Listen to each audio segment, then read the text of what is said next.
আমরা জাগ্রত থাকতাম, আমরা জাগ্রত থাকতাম, সজাগ থাকতাম। এমনি সজাগ থাকতাম না, একটা কাজে খাস করে সজাগ থাকতাম। ওই জন্য জরুরি কয়েকটা কথা। আপনি আমি যদি আজকে জাগ্রত থাকতাম, এমনই তামাশা হইয়া তাই কাটাই দিতাম না, কিছু খাস করিয়া। কাজটা কিতা কিতা আপনারা সরল ভাষায় বলতেছি, সবাই মনে রাখবেন। অবহেলায় সময় দ্বারা কাটাইবেন না।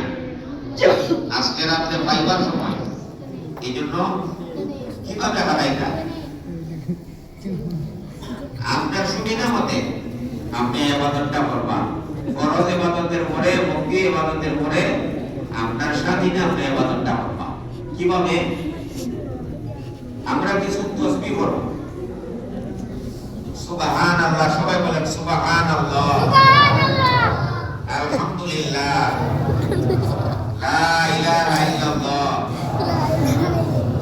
আল্লাহু আকবার, সাল্লাল্লাহু আলাইহি ওয়াসাল্লাম, আস্তাগফিরুল্লাহ। কয়টা হইল? ছয়টা।